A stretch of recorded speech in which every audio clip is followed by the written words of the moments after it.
Hello, everyone. My name is Rebecca Morton. My pronouns are she, her. I am the Director of Artist and Studio Programs here at Baltimore Clayworks, and we are thrilled that you all have joined us. I would like to acknowledge that I am joining from my office, located on Piscataway and Susquehannock land, currently known as Baltimore, Maryland. It is my pleasure to welcome you to our virtual artist talk given today by Hannah Kautto. Hannah received an associate in fine arts from Rochester Community and Technical College in Minnesota in 2015. After graduation, she spent 2 years in Minneapolis, Minnesota, working in a ceramic production studio. In 2018, she uprooted and moved to Missoula, Montana. In 2023, Hannah was a summer resident at the Clay Studio of Missoula.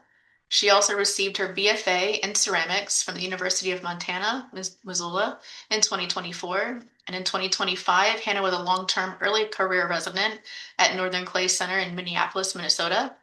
And she is currently a long-term resident artist here at Baltimore Clayworks.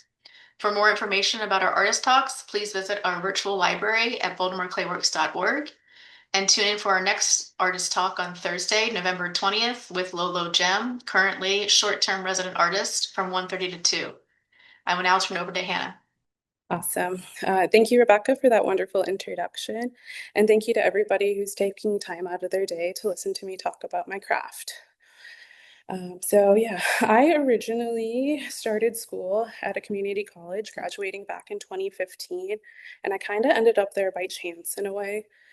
So academically, kind of K through 12, I really struggled. I'm dyslexic and didn't learn how to read or write until about seventh grade. And when I was in high school, I kind of had this special education director. He kind of felt that I probably wasn't going to graduate high school or go to college. And I kind of took those things pretty harshly. And I thought those things were true.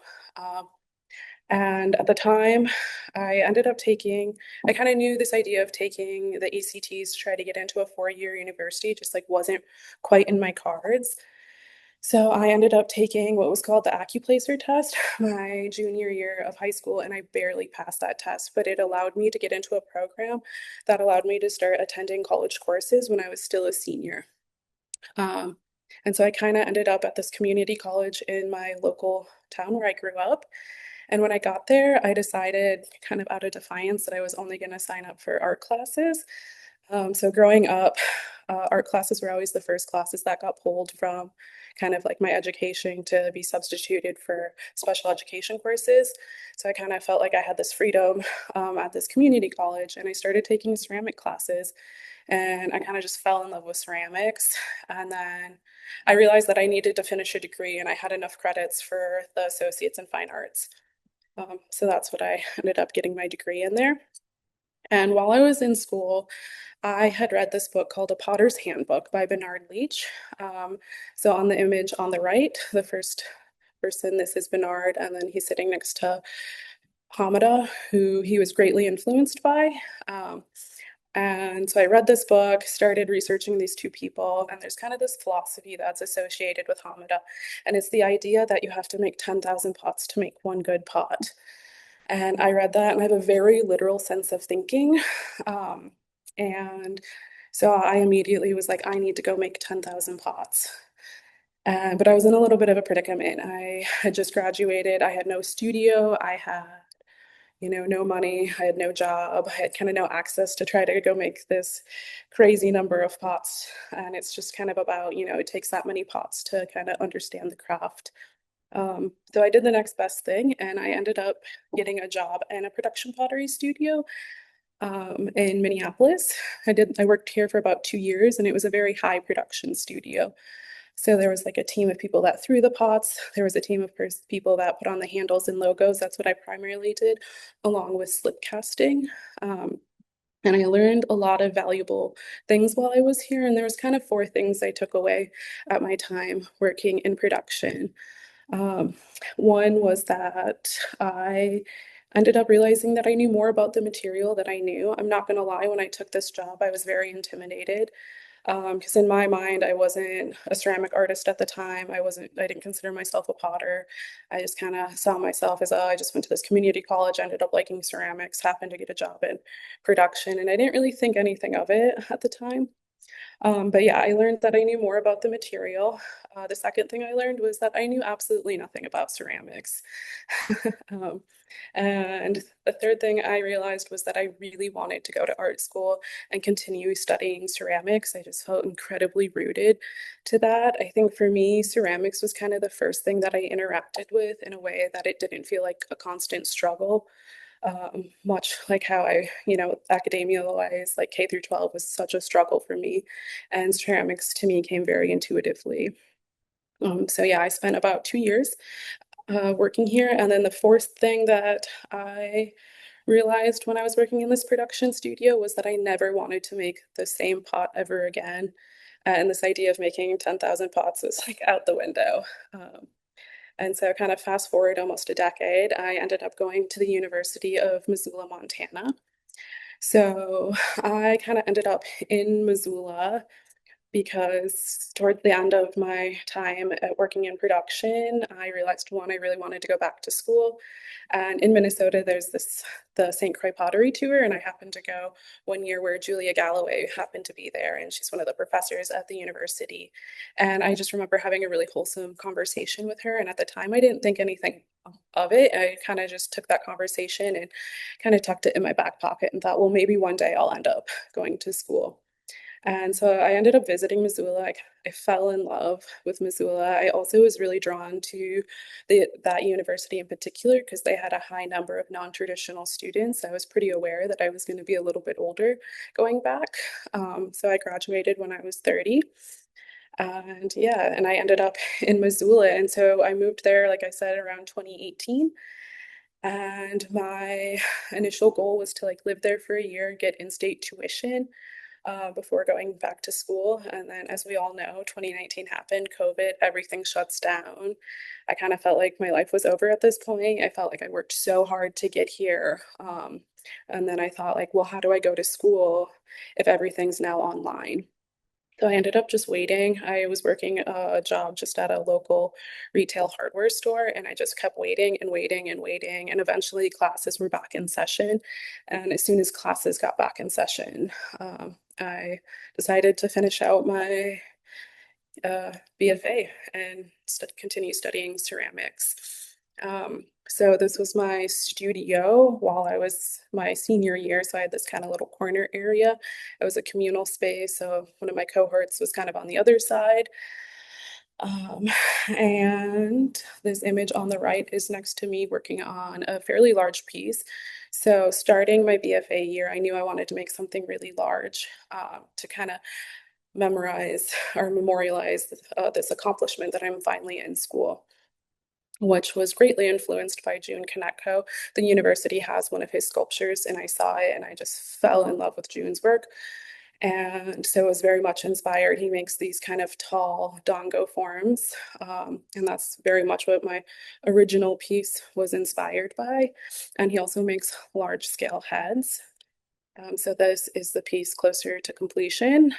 This piece kind of felt like an aha moment for me.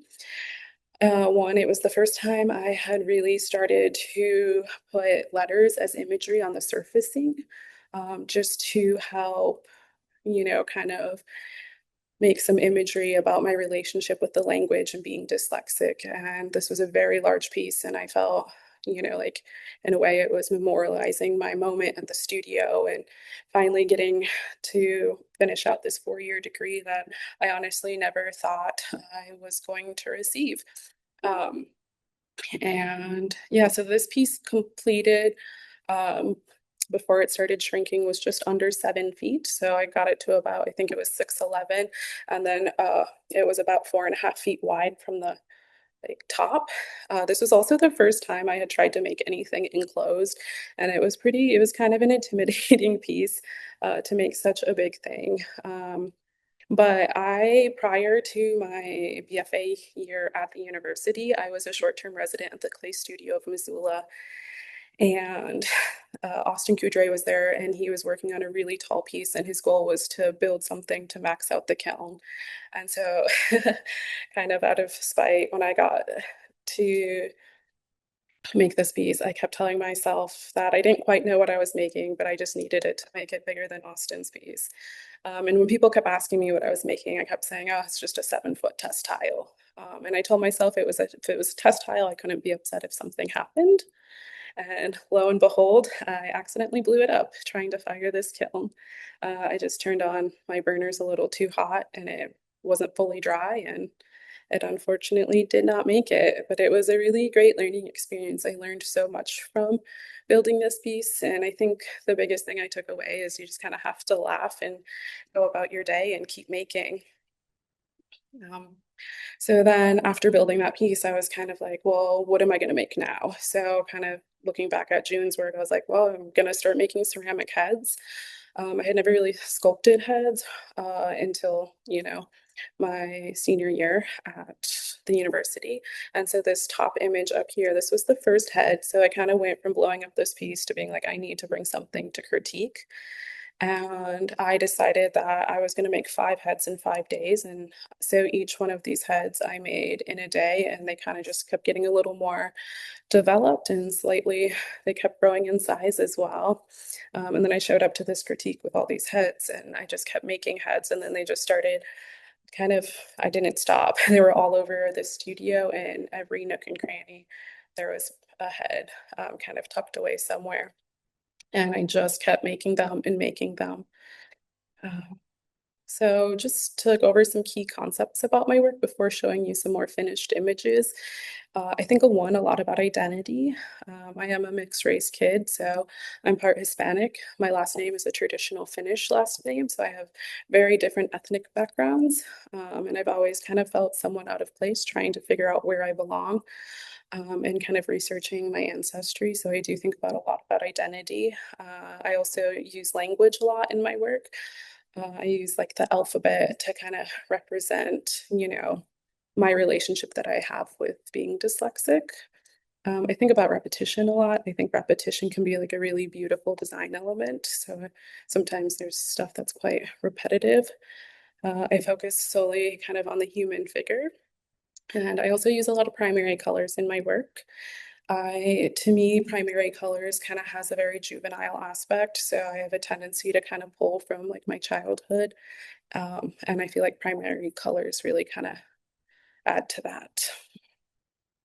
Also, when I was in school, I started making these kind of crazy zipper mugs. I think that's probably what people are most associate me with are these mugs. Um, I had a whole bunch of like resin and cake decorating molds, and that's where the zipper mold came from. And so I was using a lot of molds to kind of build these mugs and make them very sculptural, and kind of focusing on the face. I think I felt really connected to the zipper in a way of feeling somewhat oppressed in the way that I am dyslexic and had a hard time learning. And I think, um, there's kind of this unspoken thing that we happen to do in society, and it kind of feels like at moments people assume that your ability to read and write is, associated to your, you know, intelligence, and they're actually two very separate things. And so I kind of felt like these zippers were very symbolic of, just me growing up and kind of not really knowing my place and having a hard time learning to read and write and kind of trying to figure out who I am. Um, so these mugs on the bottom left corner, those were kind of the first mugs I started making. They were pretty kind of chunky, and though this little guy down here with the little blue nose, that was the first nose I ever attempted to make. It was just a triangle, kind of plopped down like a button. And then I just kept making noses. I feel like noses are a very defining feature, and it's kind of like a central focal point. But I think sometimes when we're looking at artist work, we don't always see kind of where it starts until we just kind of see, the more finished, curated product. So this is kind of the evolution of some of the mugs that I was making when I was in school. And prior going to school, I was only wheel throwing pots. So when I got to the university, I kind of switched to hand building. So these are some images from my BFA show. So some of the heads that are finished. Again, everything's like primary colors. Um, and I also started to kind of work with, so this piece right here, it's a big O decorated with O's, and I was started to make this work where these people were turning into letters. And then on the right was just some functional work that I had in the show. So these are some of my like individual heads that I had in this show. I also play a lot on words and lettering. Um, so I have a really hard time with words when there's uh, multiple meanings, but it's all the same word. So like for instance, there, and there. I just have a hard time wrapping my head around why is there three different meanings and three different spellings, but it's all the same word. Um, and again, I'm using a lot of imagery of lettering on my pieces and a lot of primary colors. And I started putting chains on a lot of stuff. So the image on the far right, titled primary, each one of those links has a letter of the alphabet. And it was just trying to like conceptualize like my struggle with, being dyslexic and having to deal with letters because they just don't make sense to me. This is another shot of my BFA show. Again, here we have a lot of repetition. On this one piece, I wrote XO, and it's a fairly large piece. I went through 1.5 underglaze pencils, writing XOXO and tiny lettering all over it. I like, repetition, but two, it's kind of how I learned how to read and write is I had a tutor who would make me write all these vowel pairings, and I would just have to write the same vowel pairing, like, 1 to 2 pages of just writing the same thing over and over and over until it was like drilled into my brain that I understood and knew that vowel pairing. So I'm kind of also referencing to just having to constantly write over and over and over until it's like drilled into my head. I also started chaining these mugs together that I was making, and that was kind of about two things. One, it was kind of this aftermath of COVID and this kind of feeling of like forced connection. And we're so dependent on tablets, and you go into a coffee shop, everybody's kind of on a tablet, everybody's on their phones. And so it was kind of just how I felt about leaving, COVID and this idea of like forcing yourself to have a beverage with someone. And then also, you can't quite tell in this photo, but one cup says yes and one cup says no. And it was also just about decision making. I really was, contemplating if I made the right decision going back to school and if an art degree was the right decision as well, especially in our economy and like getting an art degree is kind of not maybe the most like stable thing to go do. Like you're not guaranteed anything after school in that aspect. And I kind of felt like, it took me almost a decade to finish out my undergrad. So I had a pretty big gap in between, graduating from a community college and actually finishing out this degree. And I really kind of thought, am I doing the right thing? I worked so hard to get here. Um, and I actually ended up graduating magna cum laude, so with high honors. And I never thought that was going to be my dream and that I was going to be able to accomplish that, but I did. And then so after kind of graduation, I was thinking about, well, what's the next step? I kind of had two options. I knew I wanted to continue studying ceramics. And so it was kind of, well, do I want to go to grad school or do I want to try to do residencies? And I felt like I was ready to kind of step away from the academia world for a little bit, even though I was only at the university for about 2.5 years. But then I ended up landing a residency at Northern Clay Center. In a way, it felt full circle. I had moved from Minnesota to Montana, and then I ended up moving back to Minnesota for this 1 year residency. It was, yeah, it was a good experience. So this was my studio. It was a shared studio space. So on the other side was another resident. It was definitely like a learning curve. One, I had to learn how to kind of work in a different space. I didn't have, it was a community studio. I couldn't just have ceramic heads everywhere. And when you're in school, you kind of have no budget. Like you just have as many firings and as much clay and like just access to the glaze materials, and you kind of just get to make in a very plentiful way. And so I had to learn to kind of reel that in and learn how to make a different body of work essentially. I found that I really enjoyed making flower vases when I was there. So, kind of when I make flower vases and a lot when I make mugs, to me, they're much like a maquette. So, chances are, if I'm making a decision on one of these pieces, it will probably at some point relate and show up in a sculpture at some point. So, I've kind of started using my more smaller work to think about making larger work and kind of using it more as test pieces and maquettes. And I started to get more into the decoration process as well. All my work is also very textured and bright colors. These were a couple of my sculptures that I made at Northern Clay. So they also kind of shrank. These are all like under a foot. They started getting a little more abstract, a little more kind of loosey-goosey. And I started putting polka dots on a lot of stuff recently. And the polka dots came from this particular image of me as a child. I briefly figure skated. So, something else I think a lot about in my work is the idea of memory. And I like to pull from past experiences. And I love going through old photos, whether they're my photos or someone else's photos, and to kind of find and pull out these quirky moments. And so, like this particular dress, I was thinking about that a lot in the kind of design element. Um, I believe we skated to the song "The Wheels on the Bus Go Round and Round."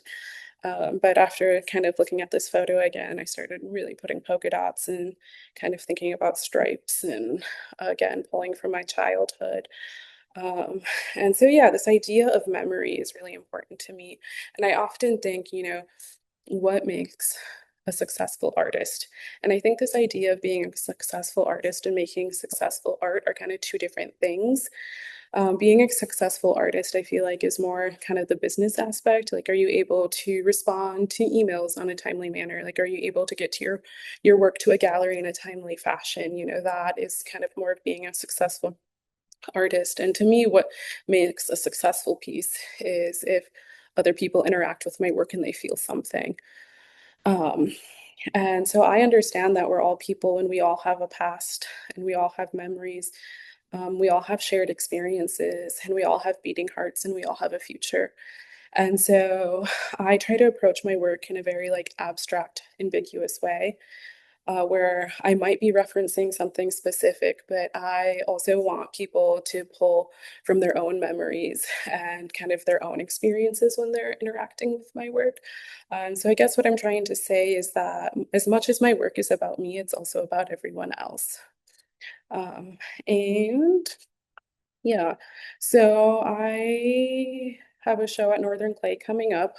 So the resident show for the work that I made while I was there actually opens, I believe, January 16th. So I don't have that work kind of documented yet because that show is in about a month or so.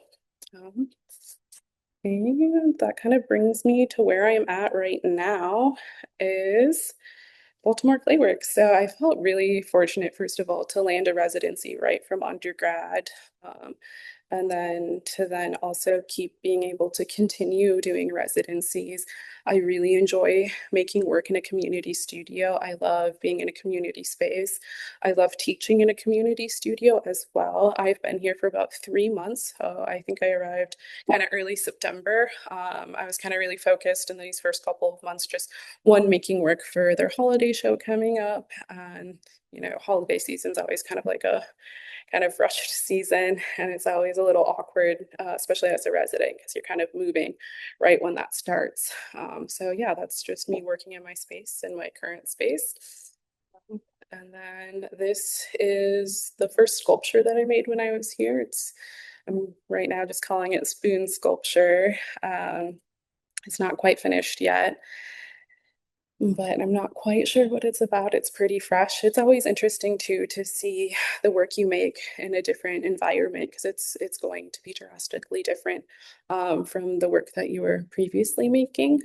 And then on the right is a finished mug. My mugs have started to shift a little bit as well. I would say right now my mugs are kind of 50-50 if they're still like a zipper mouth.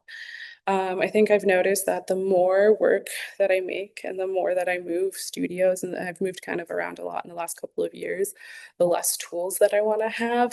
So I've kind of been trying to like pare back and focus just more on sculpting versus using like molds to get the images that I want.